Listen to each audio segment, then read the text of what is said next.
Assalamualaikum warahmatullahi wabarakatuh. Saya Nandini Sri Nujana dengan NPM 1012-1037 dari kelompok 4 kelas C4 Manajemen. Di sini saya akan menjelaskan tentang pengertian organisasi, pengorganisasian, dan struktur organisasi.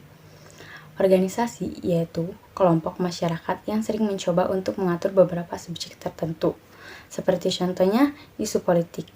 Jadi, bahkan ketika mengorganisir dapat dipandang sebagai definisi sederhana dan juga bisa mendapatkan serumit mengorganisir informasi dunia.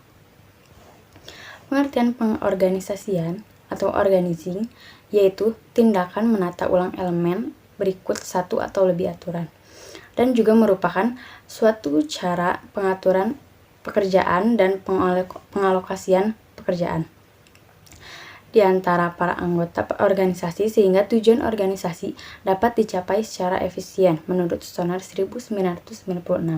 Sedangkan menurut T. Handoko 1999 memberikan pengertian pengorganisasian yaitu proses penyusunan struktur organisasi yang sesuai dengan tujuan organisasi, sumber daya yang dimiliki, dan lingkungan yang melingkupnya. Dan yang terakhir, pengertian struktur organisasi. Struktur organisasi yaitu susunan komponen-komponen atau unit-unit kerja dalam organisasi. Struktur organisasi menunjukkan adanya pembagian kerja dan menunjukkan bagaimana fungsi-fungsi atau kegiatan-kegiatan yang berbeda-beda tersebut diintegrasikan atau dikoordinasi. Selain daripada itu, struktur organisasi juga menunjukkan spesialisasi pekerjaan, saluran perintah, dan penyampaian laporan. Assalamualaikum warahmatullahi wabarakatuh. Perkenalkan, nama saya Yayu Rahayu, kelas C4 Manajemen dengan nomor pokok mahasiswa 1012-1034. Di sini saya akan menjelaskan materi yang kedua, yaitu tentang faktor-faktor yang menentukan perencanaan struktur organisasi. Strategi organisasi pencapaian tujuan. Perbedaan teknologi yang digunakan untuk memproduksi output akan membedakan struktur organisasi. Kemampuan dan cara berpikir para anggota, serta kebutuhan mereka juga dapat dilihat dari lingkungan sekitarnya. Perlu dipertimbangkan dalam penyusunan struktur perusahaan. Besarnya organisasi dan satuan kerjanya mempengaruhi struktur organisasi.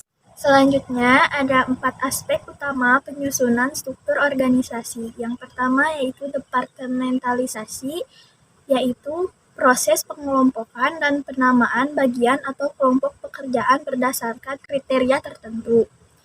Yang kedua yaitu pembagian kerja, yaitu informasi tertulis yang menguraikan tugas dan tanggung jawab. Yang ketiga yaitu ada koordinasi.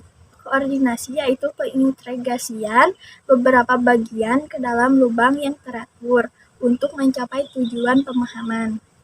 Yang keempat yaitu ada rentang manajemen, yaitu sebuah kemampuan manajer untuk melakukan koordinasi secara efektif yang sebagian besar tergantung jumlah bawahan yang melapor kepadanya. Selanjutnya yaitu unsur-unsur struktur organisasi. Yang pertama yaitu ada spesialisasi kegiatan, yaitu pembagian tugas yang terpisah untuk menguasai keahlian dalam meningkatkan output kerja. Yang kedua yaitu koordinasi kegiatan, yaitu yang menyelubangkan tim dengan cara memastikan pembagian tugas yang tepat untuk tiap anggota.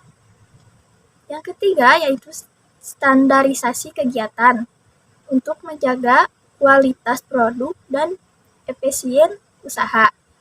Yang keempat yaitu ada sentralisasi dan desentralisasi pembuka keputusan, yaitu yang menunjukkan lokasi atau letak kekuasaan pembuatan keputusan. Yang keempat yaitu ukuran satuan kerja, dengan maksud menunjukkan jumlah karyawan dalam suatu kelompok kerja. Perkenalkan, nama saya Mila Diana dari kelas C4 Manajemen dengan nomor pokok mahasiswa 1012. Di sini saya akan menjelaskan tentang bentuk-bentuk struktur organisasi. Yang pertama, ada bentuk struktur organisasi lini atau disebut juga bentuk struktur organisasi garis. Adalah suatu bentuk di mana pelimpahan wewenang diberikan secara langsung atau secara vertikal dari kepemimpinan kepada bawahannya. Bentuk struktur organisasi ini disebut juga bentuk jalur. Bentuk struktur organisasi lini ini memiliki ciri-ciri di antaranya. Yang pertama, hubungan antara atasan dan bawahan masih bersifat langsung dengan satu garis wewenang. Yang kedua, karyawan masih terbilang sedikit. Yang ketiga, pemilik modal merupakan pemimpin tertinggi. Dan yang terakhir, belum terdapat spesialisasi. Adapun keuntungan dari struktur organisasi ini antara lain, yang pertama, hubungan antara bawahan dan atasan dalam satu garis komando. Yang kedua, memiliki rasa solidaritas dan spontanitas sangat besar. Yang ketiga, disiplin dan sangat loyalitas tinggi. Yang keempat, memiliki decision dan making sangat cepat. Yang terakhir, rasa saling pengertian antar anggota sangat tinggi. Adapun kekurangan dari struktur organisasi ini antara lain yaitu yang pertama, ada tendensi atau gaya kepemimpinan otoritas. Yang kedua, kreativitas karyawan terhambat. Yang ketiga, tujuan top manajer sering tidak dapat dibedakan dengan tujuan organisasi. Dan yang terakhir, karyawan tergantung dalam satu organisasi. Bentuk struktur organisasi yang kedua yaitu struktur organisasi lini dan staf. Merupakan suatu kombinasi dari organisasi lini dan organisasi fungsional. Pelimpahan wewenang berlangsung secara vertikal dari atasan pimpinan kepada bawahannya. Untuk membantu mengelola kelancaran organisasi ini, seorang pimpinan akan dibantu oleh para staf di bawahnya. Adapun ciri-ciri dari struktur organisasi ini antara lain, yang pertama, hubungan antara atasan dan bawahan bersifat secara tidak langsung. Yang kedua, pucuk pimpinan hanya satu orang dan dibantu oleh staf. Yang ketiga, terdapat dua kelompok wewenang yaitu lini dan staf. Yang keempat, karyawan sangat terbilang banyak. Yang kelima, organisasi ini sangat besar dan bersifat kompleks. Dan yang terakhir, adanya spesialisasi. Struktur organisasi ini memiliki keuntungan. Antara lain, yang pertama, adanya pembagian tugas yang jelas. Yang kedua, kerjasama dan koordinasi dapat dilaksanakan dengan jelas. Yang ketiga, pengembangan bakat terhadap para anggota terjamin. Yang keempat, staffing dilaksanakan sesuai dengan prinsip the right man on the right place. Dan yang terakhir, struktur organisasi ini sangat fleksibel sehingga dapat mudah dengan diterapkan. Struktur organisasi ini juga memiliki kekurangan, antara lain yaitu yang pertama, tugas pokok orang-orang dinomorduakan. Yang kedua, proses delegation semakin berliku. Yang ketiga, jika pertimbangan tidak dapat terkontrol, maka akan menimbulkan nepotisme sebuah sistem patronaik. Dan yang terakhir, persaingan antara pejabat yang satu dan lainnya tidak sehat. Yang terakhir, ada struktur organisasi fungsional, yaitu suatu bentuk di mana kekuasaan pimpinan diserahkan kepada para pejabat yang memimpin satuan di bawahnya dalam satuan pekerjaan bidang tertentu. Memiliki ciri-ciri diantaranya yaitu yang pertama, pembidangan tugas secara tegas dan jelas dapat dibedakan. Yang kedua, bawahan dapat menerima perintah dari beberapa atasan.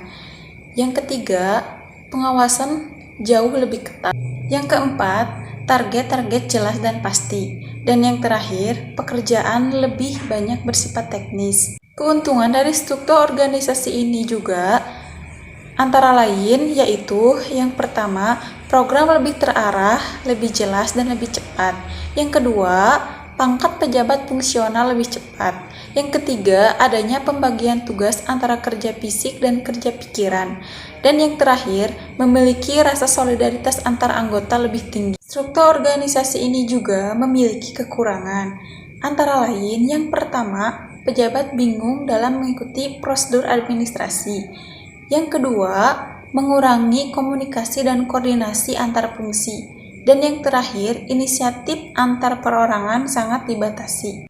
Ada beberapa contoh struktur atau bagan organisasi. Yang ini ada struktur organisasi lini, dan yang ini struktur organisasi lini dan staf.